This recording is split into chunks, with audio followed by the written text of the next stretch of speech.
Buenas tardes, Arratsaldeon. Nos damos la bienvenida a esta primera sesión de este nuevo ciclo de espiritualidad que organiza la Biblioteca de Navarra en colaboración con Espiritualidad Pamplona Iruña y hoy también en colaboración con la Filmoteca.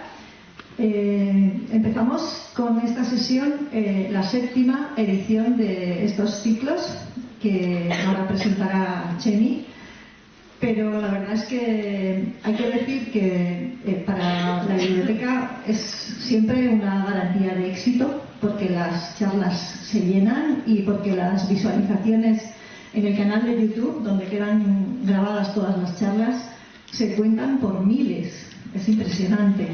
Así que eso quiere decir que lo están haciendo bien y que conectamos de alguna forma con los intereses de las personas, que es de lo que se trata.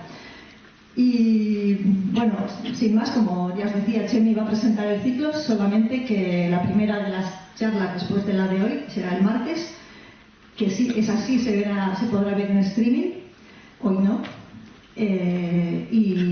Y bueno, nada más, daros las gracias por vuestra asistencia, darle las gracias a Teresa por haber aceptado la invitación y os dejo con Chemi. Pues Arratsaldeon eta ongi etorri, mila esker etortzeagatik. Buenas tardes, bienvenidas y bienvenidos, y muchas gracias por estar hoy aquí. Como decía Clara, para las personas que formamos parte de la Asociación Espiritualidad Pamplona Iruña, pues que sepáis que estamos encantadas de inaugurar este nuevo ciclo de espiritualidad que por 7º año consecutivo organizamos con la Biblioteca de Navarra, a quien agradecemos cordialmente su confianza y su colaboración para que haya sido posible un año más. El hecho de que organicemos un ciclo de este tipo en una entidad pública y laica tiene para nuestro equipo una gran importancia por la trascendencia que supone que se aborde la espiritualidad como una realidad más de las que interesan a la ciudadanía. Y si además, como ha dicho también, sigue teniendo la acogida que han tenido los ciclos anteriores, nos da una idea del interés que suscita en nuestra sociedad. Este año hemos elegido el tema del feminismo como realidad transversal y universal transformadora, desde la mirada de esa profundidad humana que nos ayuda a comprender lo que somos. Es un hecho innegable que en sus casi 3 siglos de existencia, el movimiento feminista, aun con sus luces y sus sombras, ha venido a ser uno de los factores determinantes del nuevo paradigma sociocultural en el que nos hallamos. Sin temor a exagerar, bien podría decirse que el feminismo ha cambiado, está cambiando de manera irreversible el rostro del mundo y nuestra mirada sobre el mismo. Lo que el feminismo representa y reivindica no tiene que ver solo, aun siendo un cometido urgente y prioritario, con la liberación de la mujer, sino que afecta a toda la humanidad en la construcción de un mundo de hombres y mujeres iguales e incluso al planeta entero, como está poniendo de relieve el ecofeminismo. Así entendido, el feminismo muestra un nexo nítido con la espiritualidad, entendida esta a su vez como profundidad humana. En este sentido, remite a aquello que constituye nuestra verdadera identidad y es uno con la sabiduría. Porque la comprensión de lo que somos en profundidad, al situarnos en el lugar adecuado, es fuente de luz que permite aproximarnos a lo real con lucidez y hondura. Ese doble motivo, la envergadura del movimiento feminista y la conexión que mantiene con la espiritualidad genuina, nos ha motivado para dedicarle nuestra atención en este nuevo ciclo de conferencias sobre espiritualidad. Con él queremos aproximarnos al fenómeno del feminismo, tratando de comprender todo lo que contiene y aporta, no solo de cara a la liberación de la mujer, sino para la construcción de una sociedad más justa e igualitaria. Porque, como luego nos dirá Teresa, los derechos de la mujer no son derechos feministas, sino simple y llanamente derechos humanos. Trataremos de entender lo que ha sido ese proceso, mostrando en particular el nexo profundo que existe entre la intuición feminista y la espiritualidad, subrayando lo que mutuamente pueden aportarse en la convicción de que la sinergia entre feminismo y espiritualidad es capaz de alumbrar una poderosa fuerza transformadora y liberadora para todos y para todas. El ciclo se abre hoy con el documental Patriarcado, el organismo nocivo, dirigido por Teresa Soler y Albert Sanfeliu, que nos parece sumamente valioso por la fuerza y nitidez con que muestra lo que se halla en juego. La propia Teresa Soler será quien nos presente y comente a continuación dicho documental. La primera conferencia, Feminismo y Espiritualidad, construir un mundo de iguales, buscará establecer el marco que permita comprender mejor tanto la aportación del movimiento feminista como sus implicaciones con la espiritualidad, poniendo el foco de manera particular en lo que convergen, se interpelan y se fecundan. Tras esa presentación, desde una perspectiva feminista, con aportaciones de personas especializadas en cada uno de los temas, pretendemos también ofrecer puntos de reflexión sobre 3 cuestiones candentes que, sin embargo, con frecuencia se ignoran o se silencian de una manera que resulta sospechosa. Hablamos de pornografía, teoría queer y masculinidades igualitarias. Abrigamos el convencimiento de que la comprensión de esa conexión profunda entre feminismo y espiritualidad contribuirá a la construcción de un mundo de mujeres y hombres iguales. Pues sin más, vamos a ceder la palabra a nuestra invitada de hoy. Tras la proyección tendremos un buen rato para dialogar con ella sobre todo lo que nos sugiera o interpele, que seguro que es mucho. Teresa Soler Garrido es codirectora, guionista y productora de la película Patriarcado, el organismo nocivo. Es feminista, es activista, preocupada por la desigualdad y la carencia de referentes éticos y cívicos. Se plantea preguntas sobre la desigualdad que sigue presidiendo las relaciones hombre-mujer. Teresa, ongi etorri, bienvenida. Eskerrik asko, gure gonbida benaulatxagatik. Muchas gracias por aceptar nuestra invitación. Cuando quieras, tuya es la palabra. Estás en tu casa. Eskerrik asko. Bueno, muchísimas gracias. Estoy muy emocionada por estar aquí hoy, fruto del trabajo del triunvirato de lo que son las instituciones públicas, la Biblioteca de Navarra. Muchísimas gracias a Clara Flamarique, la responsable de su programación cultural, y muchísimas gracias a Chemi Pérez de Espiritualidad, para poder conseguir hoy que estemos aquí, esas 3 partes todas a favor de obra, para traer este trabajo que es el documental y para convocar lo que después tendría que ser un intercambio de impresiones. Yo realmente la mayoría de cosas que voy a decir son las que digo en la película, a través de ella, con las imágenes, con el contenido, con el guión, y luego en la charla que tengamos me gustaría que fuera más bien un coloquio participativo. Es un documental muy propositivo, está llamado a impactar en las personas que lo ven. Ya os adelanto que no es un impacto desde nada oscuro, desde nada, no hay ninguna persona que salga llorando ni destrozada. Es un documental lleno de luz. Hemos empleado muchos recursos en que fuera estéticamente potente, bonito de ver. Eso nos ha permitido entrar en el canal comercial, en los cines comerciales, a pie de calle, donde nos gustaba imaginar que se iba a tratar esta cuestión, lejos de los reductos o lejos de los espacios para convencidas o convencidos, tratarlo como lo que es un problema, como bien indicado Chemi Pérez, de derechos humanos. Y esos derechos humanos hay que tratarlos a la luz del día. Es lo que hemos intentado trasladar con la película, muchísima luz, y llevarlo a espacios donde se vertebra la sociedad. Por tanto, a través de las entidades, asociaciones, colectivos, instituciones, estamos haciendo proyecciones de la película por todo el país. Institutos, universidades.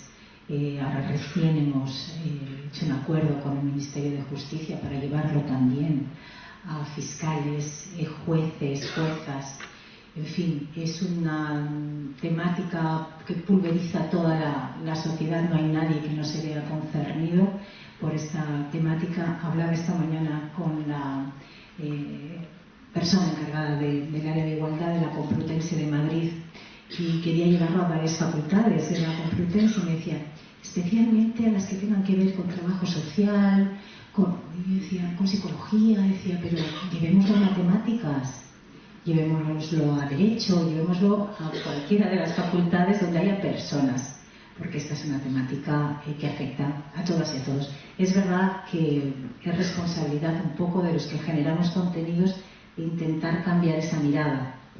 Tampoco os oculto que cuando hablo con una diputación o con un ayuntamiento, me envían, llamo a cultura, por ejemplo, me envían a igualdad. Digo, pero yo soy cultural, yo soy una película, también quiero estar promocionada por igualdad. Si yo fuera un documental sobre, no sé, sobre animales, lo asumiríais como cultura, pues esto también es cultura, ¿no?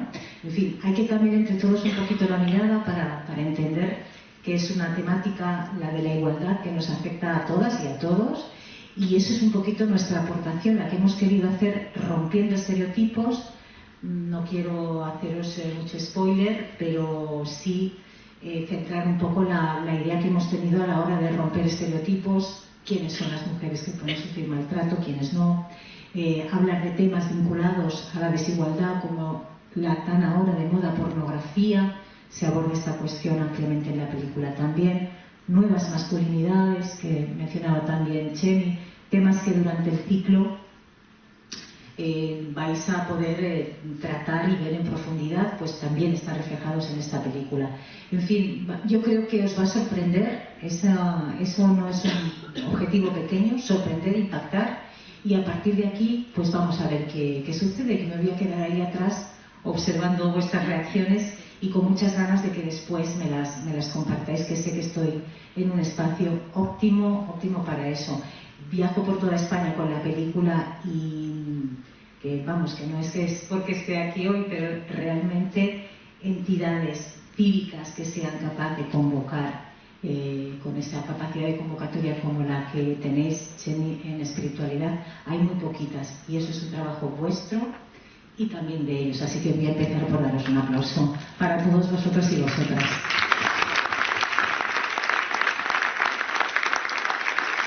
No me alargo más, hemos venido a ver una película, pues vamos a ello. Muchísimas gracias.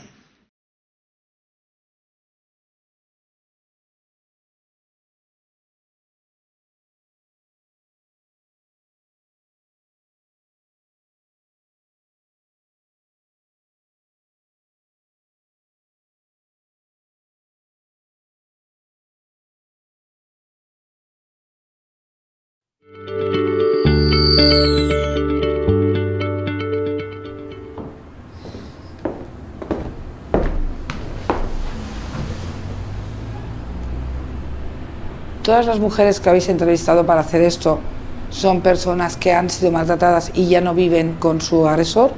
Claro, era un poco una condición nuestra, acceder a vosotras en el momento en que podáis compartir vuestra experiencia desde la reflexión, poner el ejemplo como gran revulsivo y como gran herramienta con capacidad para promover el cambio. Alguien que ha sido capaz de vivir eso sin enloquecer es de una fortaleza increíble.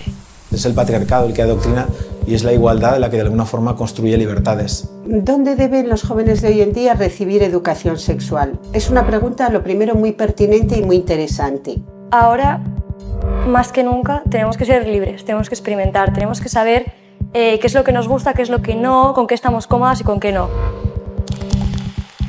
Tenemos que hablar de porno. Hay que hablar de porno. Hay que acompañar a la población joven a desmontar toda esta información. Hoy estamos repitiendo lo que a mí me impactó en el año 1988, cuando una mujer me dijo: mi marido me pega lo normal, pero hoy se ha pasado. La afirmación y universalización de lo femenino, que es a lo que tendríamos que llegar, no se está haciendo. En este sentido, sigue dominando el patriarcado. El título me encanta, porque es como una bacteria que va infectando todo, un organismo nocivo que lo infecta todo y que perjudica claramente a la mitad de la sociedad.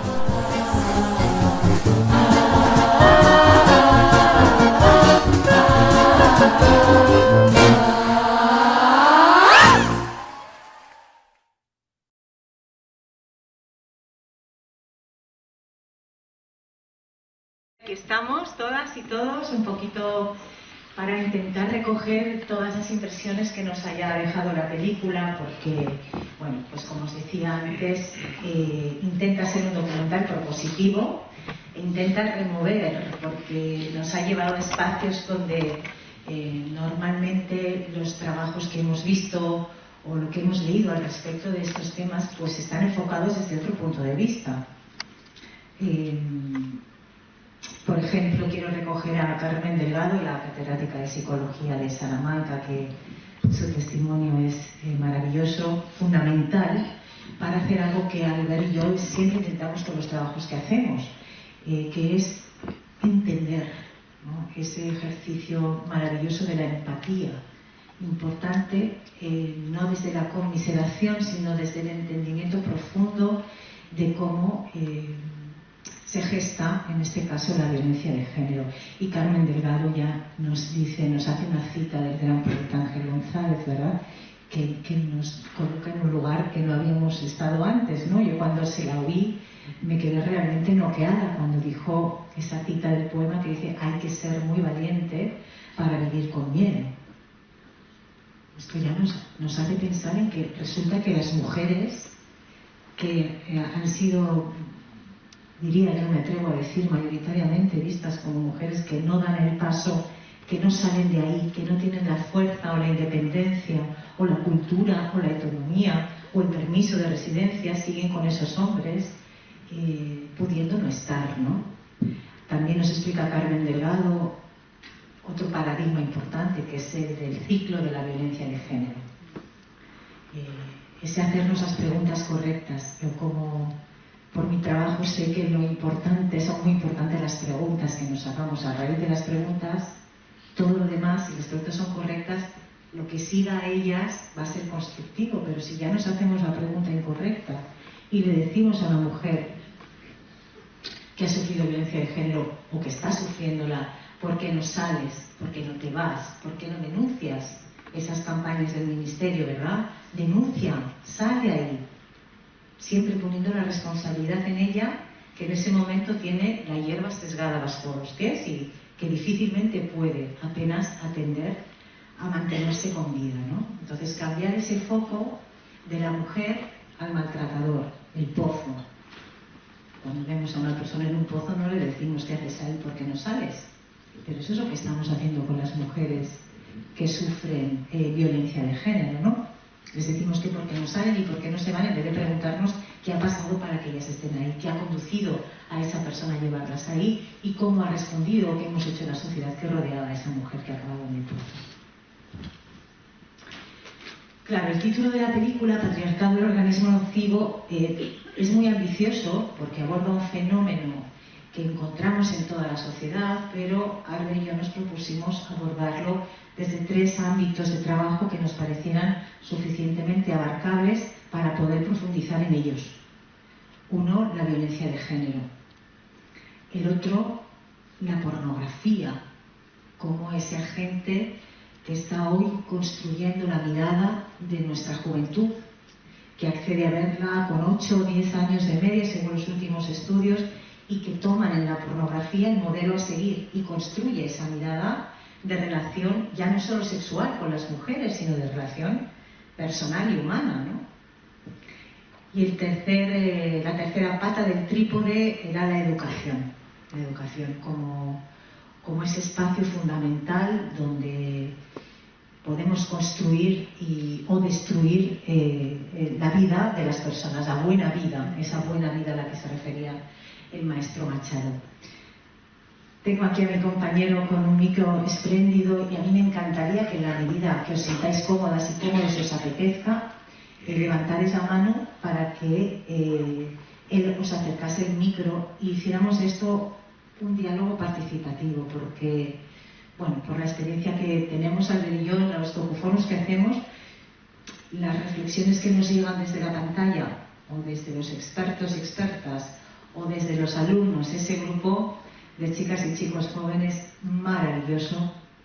No puedo estar más agradecida, y a la suerte que hemos tenido en encontrar a estas personas. Muchas veces me preguntan si tenían un guión.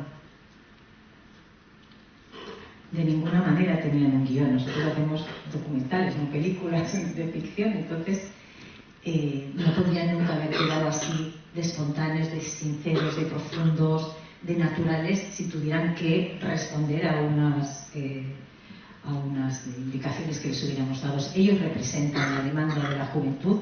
Nos hemos acercado a ellos con muchísima humildad, sin edadismo, y dispuestos a escucharles, a atender a sus demandas, a aprender de su mirada, que a veces es bastante más lúcida que la de los adultos, que tenemos pues algo más de mochilas y de filtros. Ellos saben ir a la raíz a menudo del problema, y hemos aprendido muchísimo. Han sido nuestras maestras y nuestros maestros al respecto de cómo abordar este problema de la falta de educación sexual en las aulas. Desde estos 3 espacios hemos querido abordar y profundizar en la temática, y bueno, pues me gustaría, no sé, a mí se me da muy bien hablar en público, lo estoy disimulando todo lo que puedo. Realmente lo que me gustaría es que pudiéramos eso, compartir un espacio, y si levantáis la mano os vamos pasando el micro y reflexionando un poquito, si os parece, empezaría quizás por las cosas que nos hayan podido chocar o sorprender o que no esperábamos de la película. Hola, muchas gracias. Hola. Bueno, yo un par de cosas. Primero, con el tema de la educación, había ahí algo contrapuesto. Marina Subirats o Ana de Miguel hablan claramente de que la educación, Marina Subirats es una militante del tema de la coeducación permanentemente, ¿no? Y Ana de Miguel lo sitúa en las escuelas y en la escuela pública. Sin embargo, los chicos, en un momento hay uno de los chicos que dice que no es suficiente. Es decir, que la educación no es. No sé cómo estará esto. Siempre hablamos de la educación, pero yo creo que cuando los problemas son tan estructurales como es el del patriarcado, tela. Yo creo que habrá que ir por otro lado. Y por otra parte, hay otra cosa que me llamó mucho la atención, ya no solo centrándonos en el tema de la sexualidad o de las relaciones de pareja, de la pornografía o de la violencia, sino el tema del patriarcado en general. Miguel Lorente dice que el patriarcado se reinventa permanentemente. Es decir, hay pasos y el patriarcado siempre se arregla para darle la vuelta y seguir siendo patriarcado. De suyo es sorprendente, creo que os habéis enterado, hay una encuesta que salió hace muy poco tiempo, que casi el 50% de los hombres dicen que son ellos los que están siendo discriminados. Que con todo esto los hombres se están sintiendo discriminados. Tela marinera. Pues eran este par de cosas que me parecía que era importante, insistiendo más allá, o sea, porque el patriarcado va mucho más allá de la violencia, eso son manifestaciones, pero el patriarcado es un sistema estructural de sociedad que abarca todo. Muchísimas gracias, muy interesante aportación. Sí, creo que antes lo hemos dicho, ¿no? Que nos hemos planteado escoger 3 ámbitos desde los cuales impulsar la película y profundizar en ella, porque si quisiéramos abarcar todos, acabaría siendo un totum revolutum, ¿no? Pero efectivamente es una cuestión estructural. Qué duda cabe que muchas son las variables sociológicas y culturales desde las que afrontar la cuestión. Para nosotros la educación es esencial, es fundamental. Las variables explicativas más allá de la conducta son muchas, pero si no trabajamos desde la educación y desde la juventud, desde la infancia, es muy complicado después revertir, por los estudios a los que hemos accedido también, revertir actitudes a base de programas de reinserción. Tienen poco calado, poca profundidad después. ¿Había alguien por ahí levantado la mano? Quería profundizar un poquito sobre... No lo he visto, la han bajado. Aquí, disculpa. Si queréis profundizar un poquito sobre la cuestión de la mirada un poquito más abierta sobre lo que es el feminismo, no esa mirada de túnel a la que desgraciadamente también nos hemos visto abocados con los últimos, bueno, pues con los últimos acontecimientos, por llamarlo así, de manera eufemista, ¿no? Pero es cierto también que el feminismo está pasando por un momento complicado, complejo, disruptivo, de separación, de confusión. Nos pareció que era muy importante en la película esa secuencia en la que diferenciamos entre machismo y feminismo. ¿Os ha parecido que era obvio la diferencia entre machismo y feminismo o os ha parecido que era necesario? Porque cuando salíamos a la calle y preguntábamos a la gente, nos dábamos cuenta que en la mayoría de casos había mucha confusión con esto. Esto forma parte también de ese juego maléfico y de confusión en el que nos han hecho creer que el feminismo es lo contrario del machismo, ¿no? Entonces, esa batería de los expertos y expertas explicando qué es el feminismo, pienso que es muy clara y nos dice la gente que, incluso gente que nos ha pasado mucho que nos dicen, caramba, hasta que no he visto esto de machismo y feminismo no me había dado cuenta. Yo también había dicho aquello de yo no soy machista ni feminista. Nos pasa con gente de bien, que diría aquel, ¿no? Que no nos damos cuenta si caemos en la trampa. Yo caigo en la trampa cada día y me doy cuenta de después, ¿no? Esa cosa perversa de yo no soy machista ni feminista. Entonces ya hemos entrado en esa lógica perversa. Buenas tardes. Buenas tardes. Primero, pues, la enhorabuena por la realización del docu. Creo que es una necesidad, ¿no? A nivel social el sensibilizar sobre ello. Resulta un poco difícil, realmente, o sea, me ha impactado mucho el docu y soy una persona, considero, sensibilizada. Creo que he aprendido en este rato, me ha resultado edificante y como toda experiencia pues quería saber cómo a ti personalmente, a todo tu equipo, que no me acuerdo el nombre del chico, y a ver cómo os ha cambiado o qué os ha hecho, no sé, modificar en vuestros pensamientos o partiendo de una experiencia previa que tenéis, ¿no? Y sois, digamos, expertos en ello, ¿qué habéis aprendido de la gente con la que habéis estado? Esa era mi pregunta. Muchísimas gracias y gracias por tus afirmaciones, porque nada hay más elevado para nosotros como documentalistas que llegar a conseguir aportar o enseñar o aportar en este sentido en la materia que abordamos. Yo creo que a nivel personal, como Teresa, creo que una de las fundamentales reflexiones a las que he llegado desde que estoy trabajando en esta cuestión es que es un problema estructural y que todos formamos parte de él, todos lo alimentamos de una manera o de otra. Incluso los que estamos sensibilizados, incluso los que trabajamos en ello, caemos en la trampa. Yo misma, hace 2 días leía de una jueza que era víctima de violencia de género y yo misma mi primera reacción, ¿cómo puede ser? Me cuesta romper el estereotipo y por eso esas 4 mujeres que habéis visto, a cuál más luminosa, a cuál más potente, a cuál más fuerte. Hay una de ellas que es superdotada, otra es una emprendedora, una empresaria de éxito, en fin, no son mujeres dependientes económicamente ni socialmente.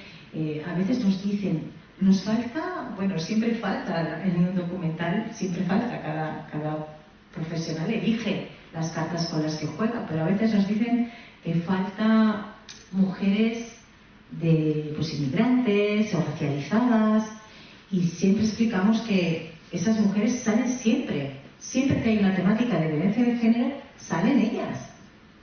Tanto que ya las hemos estigmatizado, tanto que ya vemos una persona inmigrante o racializada y pensamos que sufre violencia de género. Nuestra afán, nuestra idea era justamente intentar ser capaces de hablar de algo o de mostrar algo que no se estuviera enseñando hasta el momento, ¿no? Que era que entendamos que la violencia de género no atiende a razones de sexo, de edad, de cultura, de idioma, de nada. Y que esa formación feminista a la que hace referencia una de las 4 mujeres, lo que puede hacer es ayudarnos a detectar esas alarmas, esas alertas, esas, lo que llaman red flags, esas banderas rojas, que nos hagan salir de ahí antes de que sea tarde. Tarde quiere decir, tarde no es nunca, pero tarde es antes de que a ti te haya llegado la posibilidad de manera ágil y rápida salir de ahí. Hay una de las 4, la más joven, la que está rodada a plena luz en Córdoba, un rodaje terrible, porque en un exterior y en pleno Córdoba y en verano fue un rodaje muy complicado, pero el mensaje era ese, está claro, que no vamos a escondernos en ningún plató para hablar de esto, ¿no? A plena luz del día. Ella sí salió, ella es el caso de éxito, digamos, de las 4, porque ella salió de ahí antes de que la cosa fuera más. Y explica el porqué, porque su formación feminista le permitió detectar esas conductas, ese control del teléfono. También cambia según la edad de cada mujer, ¿no? En el caso de ella, que es más joven, pues ese control sobre el móvil, ese acompañado a todas partes, ese tipo de control que ejercen en esa generación, ¿no? Con el móvil como gran arma de control sobre las mujeres. Así que yo creo que eso fue uno de los fundamentales pilares y que estamos aprendiendo cada día aprendemos, cada día nos sorprende de una forma distinta, porque como decía antes ella, va mutando, el patriarcado muta y se ha hecho fuerte a base de hacerse invisible a nuestros ojos. Es muy complicado detectarlo, con lo cual esa vigilancia activa de todas y de todos, esa familia, esas amigas, para gente joven, las amigas en el instituto, en el colegio, son también agentes de igualdad, ¿no? Que pueden colaborar. Aquí tenemos también una mano. Gracias.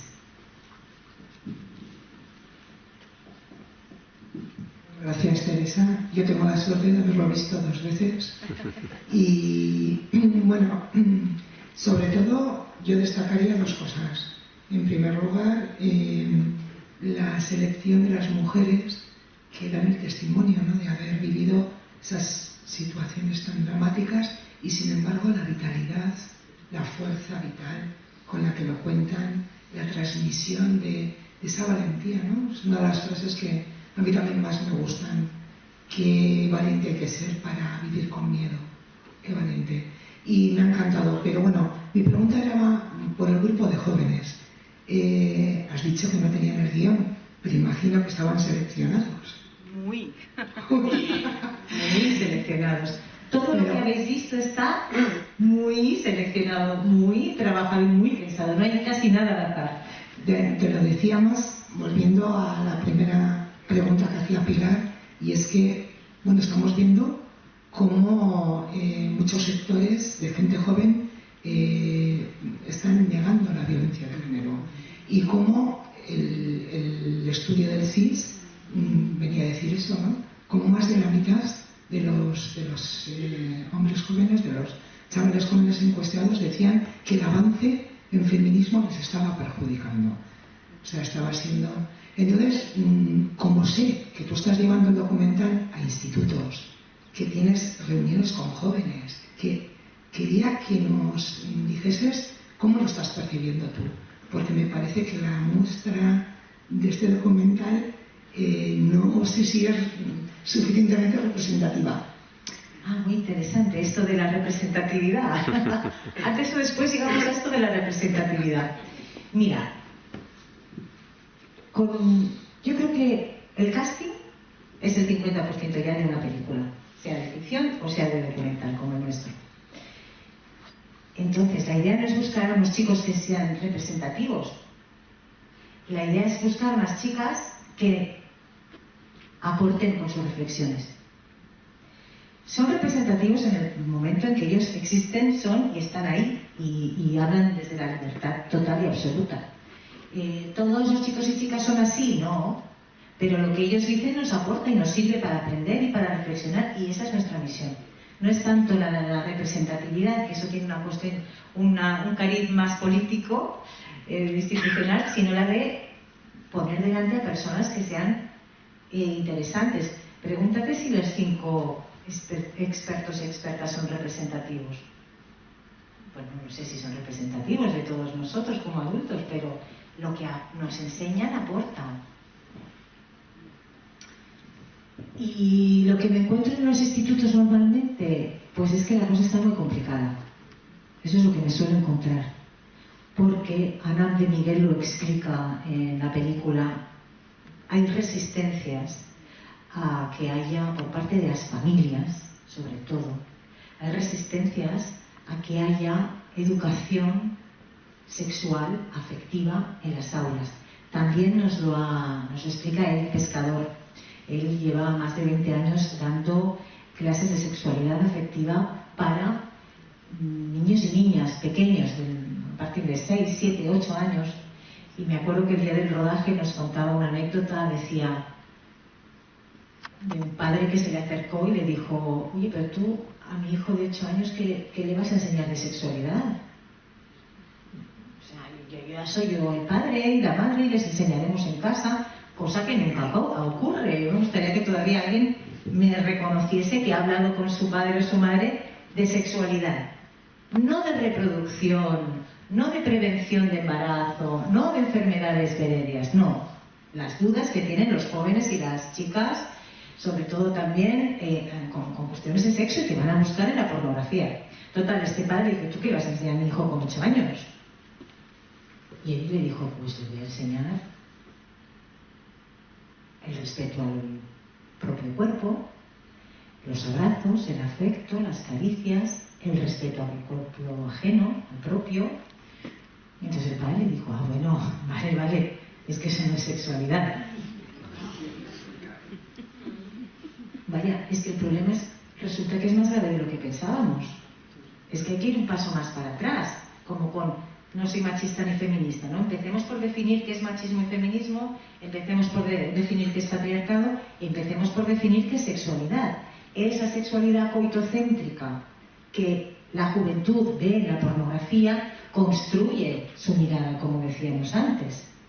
Entonces, como por otro lado no tienen quien contrarreste eso que ellos están buscando y viendo en internet, acaba ocurriendo que se conforman como adultos que piensan que una mujer es lo que ellos ven en la pornografía, una pornografía mainstream, donde no se contempla el respeto a la mujer, no se contempla su placer, no se contempla nada, se la deja y se la humilla. Y eso queda ahí.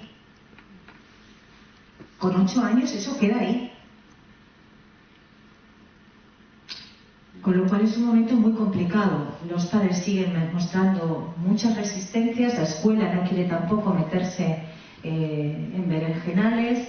Ahí anda el gobierno, ahora parece ser que con lo de la pornografía vamos por fin a dar un paso que estamos reclamando desde diferentes ámbitos de la sociedad, que se dé para evitar ese acceso al porno.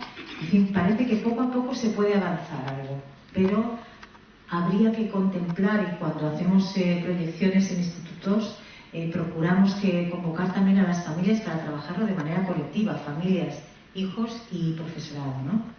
Así que va avanzando, pero muy lento, yo creo. No sé, no estoy muy optimista yo con esta cuestión de momento. Hola. Hola, muchas gracias por el documental y por la explicación realmente extraordinaria.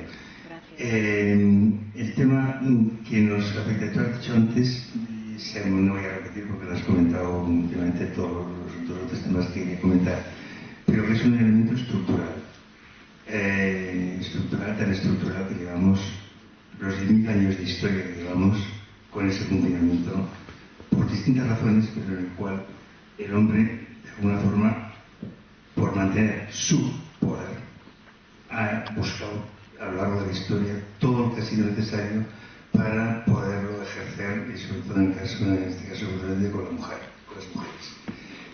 Esto lo llevamos, y desde hace 50 o 60 años, gracias a ese movimiento de las mujeres que, sabéis, tomando conciencia de esta realidad, intentando facilitar ese cambio.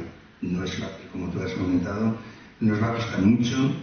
En estos momentos, esos datos que daban sobre los jóvenes, digamos, ese mantenimiento de ese criterio, de alguna forma sigue siendo una forma, distinta manifestación de mantener el poder a ningún nivel, ni económico, ni político, ni de hombres y mujeres, es fácil que se ceda y de alguna forma pues hay que arrancar.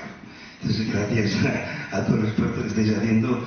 Tenemos que contribuir los hombres ciertamente, pero realmente es una tarea realmente difícil.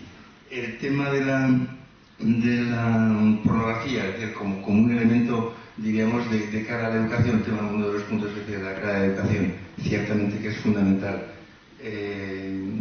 Nosotros aquí, yo participé hace 40 años en procesos de toma de conciencia, de información, de dar cursos al profesorado para que trabajara estos temas.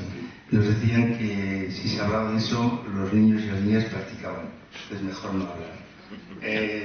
Y así estamos 40 años después, ¿dónde estamos? Ni nada más. Gracias por todo. Gracias, qué interesante también la intervención, muy amable. Agradezco mucho todas las reflexiones porque nos llevan a diferentes lugares para reflexionar. Es que eso es lo que me estoy encontrando en las escuelas cuando vamos con el documental. Justamente eso. Como si hablar, pero partiendo de la base que hemos llegado antes, de primero definamos qué es la sexualidad. Que estamos entendiendo que la sexualidad es algo que no es lo que es. Que estamos con ello cercenando la capacidad de emoción de las chicas y de los chicos jóvenes. Pero no ha habido mucho avance desde ese momento hasta en ese sentido. No sé por qué me ha venido ahora también algo similar con el tema me voy de tema un segundito, con el tema del suicidio, el impacto en la prensa de no hablar de él como si eso propiciase. O sea, es una cosa realmente atávica un poco, ¿verdad? Un poco atávica, como de lo que no se habla no existe, no está, no hablemos por si acaso. Y esa ocultación permite que el patriarcado siga filtrándose y adquiriendo nuevas formas mientras nosotros decidimos de manera concreta y voluntaria mirar hacia otro lado. Más reflexiones. Haría una chica. Hola, buenas tardes. Bueno, muchas gracias. Quería compartir que bueno, yo he tenido el privilegio, porque considero un privilegio, de trabajar como docente en los años 90 en los programas de salud del Ayuntamiento de Sevilla, donde íbamos a los institutos y impartíamos talleres de sexualidad a lo largo de todo el año. Y yo he tenido el privilegio de estar con chicos y chicas como esas, lo cual, bueno, me ha recordado aquellos tiempos que es una maravilla. Teníamos varias ventajas entonces. Teníamos las ventajas que la pornografía que había era la del Canal Plus, que incluso algunos lo veían codificada con los ojos achinados. O sea, eso hoy en día parece, bueno. Teníamos la ventaja también de que al no ser el personal docente, porque nos lo decían, ¿no?, que con la libertad que hablaban con nosotras, desde luego no hablaban con el profesorado. Por mucha confianza que tuvieran, lo hablaban con nosotras, ¿no? Esa era una de las ventajas. Y otra ventaja también que había era que en aquel momento estaba claro lo que era un hombre y lo que era una mujer, y estaba claro que no era un sentimiento, ¿no? Y estaba claro lo que era el sexo y estaba claro lo que era el género. Entonces, bueno, pues había muchas ventajas. En cuanto a la pornografía, bueno, yo creo que es que no hay otra que eliminarla. O sea, que no pueda existir, o sea, que tiene que estar prohibida totalmente. Es un acto es una aberración y son actos de dominación contra la mujer. Entonces, desde ese punto de vista, lo mismo que ocurre en otros, bueno, pues se podía equiparar casi a actos de tortura, ¿no? Por ejemplo. De todas maneras es humillación, es dominación, y eso como sociedad y seres humanos tiene que ser para erradicar ella. Y también tanto en los institutos, porque luego el alumnado nos decía que los alumnos que no iban porque era voluntario, luego les preguntaban, Y eso también tenía mucho valor. Y luego en su casa también. Y nos ofrecimos a hacer talleres para madres y padres, pues madres y padres siempre han tenido muchísima reticencia a ir, ¿no? Y luego también quería comentar una cosa que me parece tremendo, que es, hablando de sexualidad, uno de los aspectos que se tocaba también era el tema de los abusos. Y luego he impartido en numerosas charlas en el tema de la prevención de los abusos, y siempre, al final de la charla, algunas veces en la misma charla había alguien que lo decía, ¿no?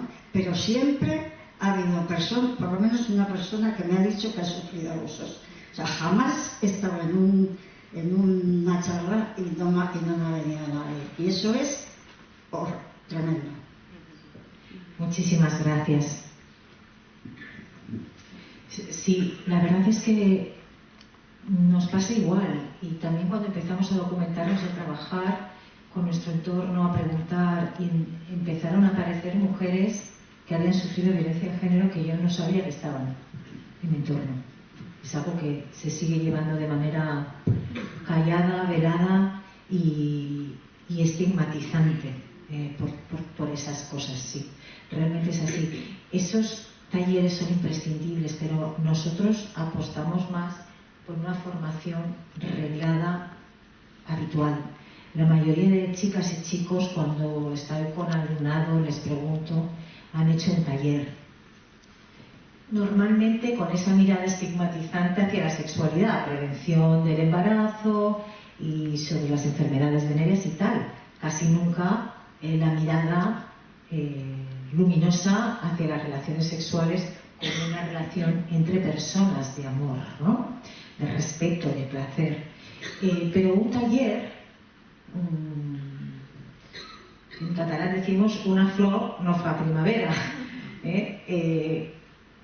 no es suficiente. Tiene que haber una asignatura y una regularidad para atender a esas cuestiones. En Alicante nos pasó una cosa muy interesante, nos llamó la Diputación de Alicante, fue porque el profesorado, profesores de varios institutos, a través de un ente que los vinculaba, los profesores solicitaron a la Diputación que les diera formación, que se encontraban en las aulas a menudo con cuestiones que no sabían atender. Hay que comprender que necesitamos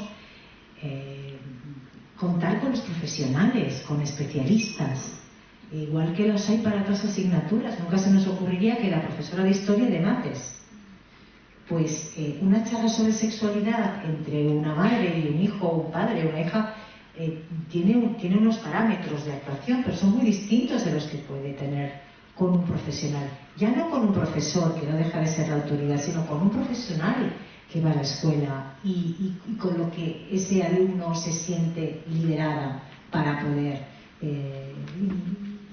charlar y expresar sus inquietudes, ¿no? Hay que tenerle más respeto a eso, entender que es una materia troncal imprescindible. Todo lo que tiene que ver con el humanismo y con las relaciones entre las personas debiera ser tratado como una materia imprescindible, y eso es lo que nos gustaría que pasase, y eso que apostamos señalamos desde la película, que más allá de talleres puntuales, que sea una asignatura arreglada. Hola. Hola, buenas.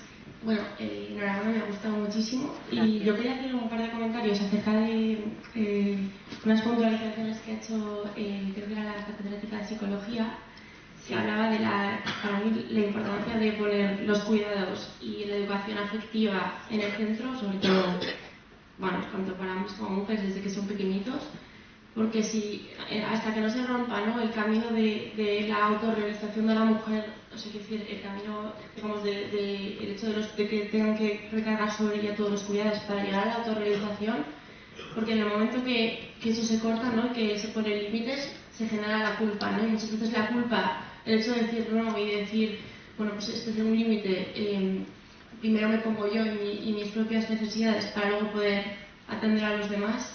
Eso es fundamental, ¿no?, que se comparta eso entre hombres y mujeres. Lo hemos visto en casa, bueno, probablemente mi generación menos porque soy un poquito más joven, pero lo hemos visto con nuestras abuelas, nuestras madres, y a día de hoy lo seguimos viendo.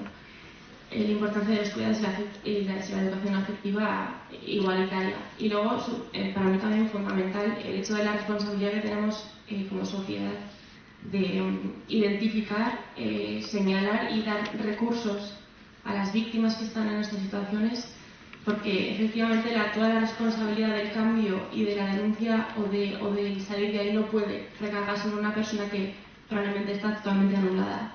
Entonces tenemos una responsabilidad social importante, y lo que se hacía antes de, bueno, las cosas de casa, los trapos de casa, no, que se laven cada uno en su sitio, yo creo que eso ahora, el hecho de divulgar y de todo el movimiento feminista que está habiendo ahora, ya solo con la conciencia, ¿no? Con el tomar conciencia y saber identificar las situaciones, yo creo que eso dará frutos, o espero que dé frutos.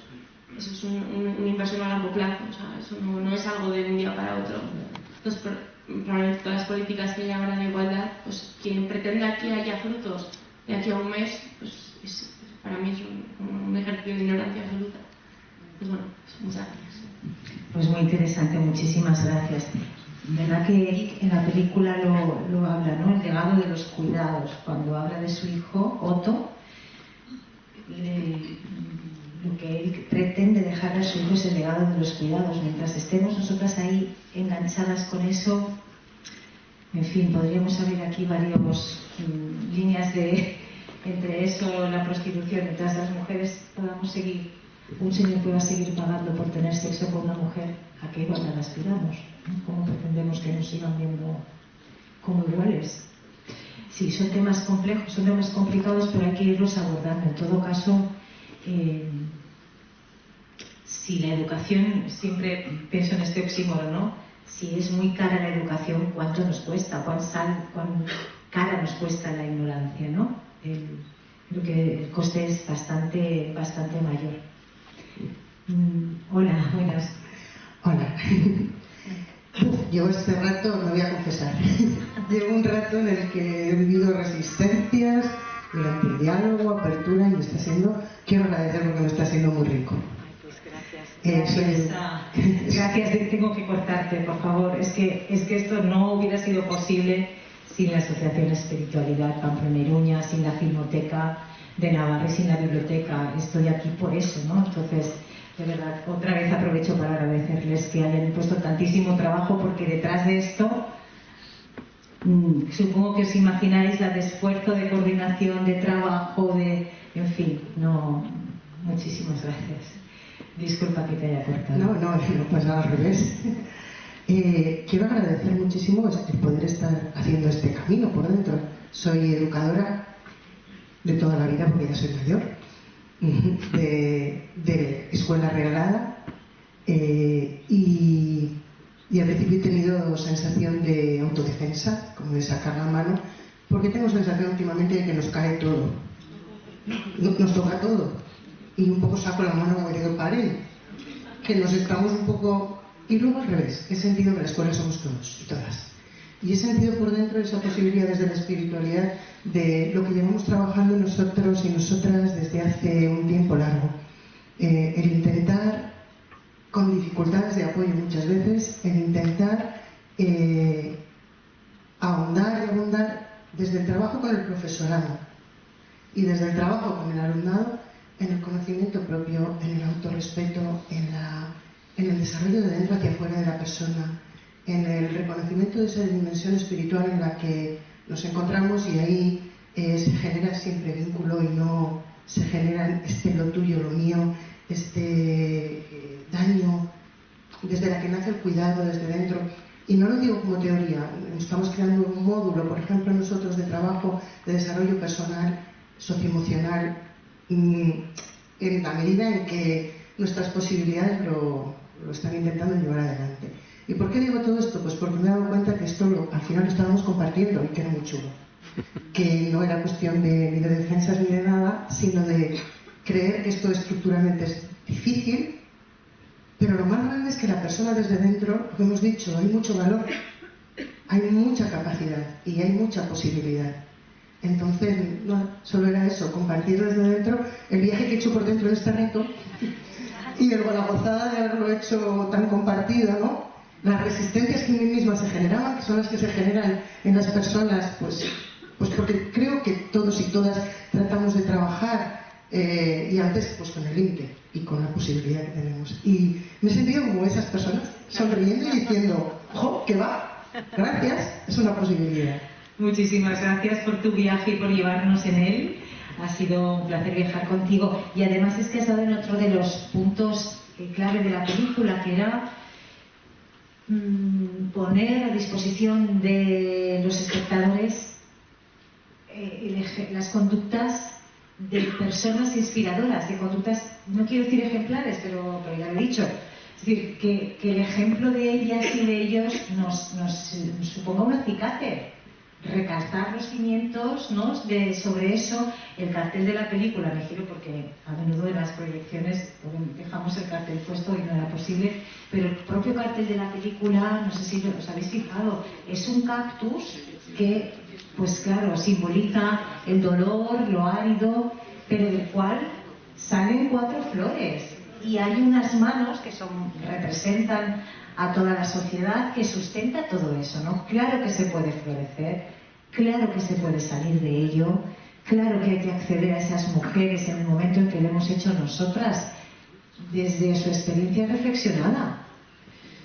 Mira, otro de los puntos de partida de la película, no acceder a ellas cuando están en el pozo, cuando pueden salir y compartirnos esa experiencia. Entonces pensamos que es muy transformador ese ejemplo de luz y de posibilidad, de posibilismo, ¿no?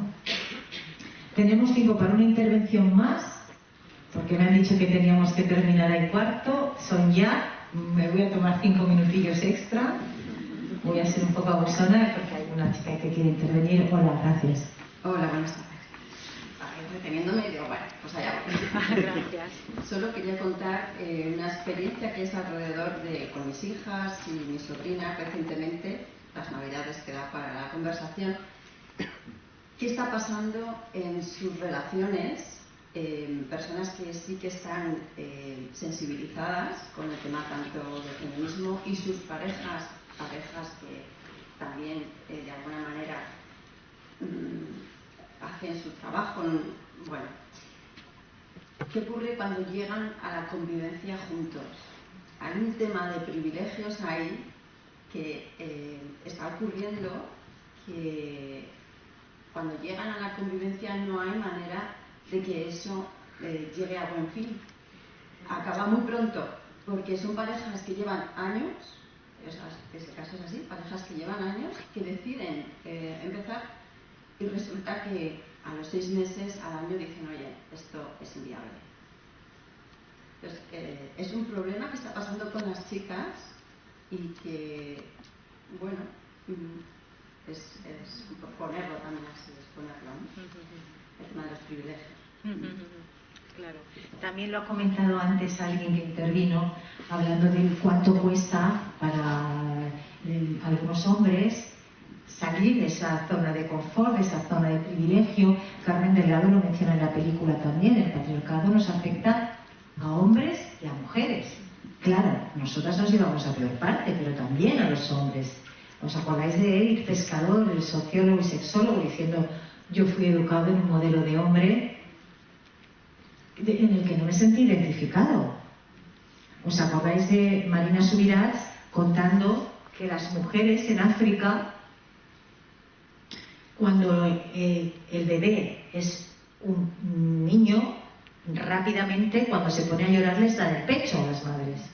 Pero cuando es una niña, la bebé es una niña y empieza a llorar por hambre, las mamás las dejan aguantando un poco ahí el llanto, con todo su amor y todo su afán de que ellas empiecen a entrar en esa dinámica de sufrimiento, de aguante y de frustración con la que se van a encontrar en la vida, y por eso a ellas dejan que ellas ya crezcan con ese estigma. Es lamentable, es tremendo, pero me pareció un ejemplo muy, muy potente, ¿no? De cómo las mujeres ya nacemos, ¿no? Cuando nos visten de una manera ya somos tratadas de una forma distinta por razón de sexo según las personas que nos rodeen. En fin, es muy complejo, pero es interesante también analizar y poder desgranar cada una de esas casillas que habéis expuesto tan amorosamente y que agradezco tantísimo porque he aprendido mucho de esta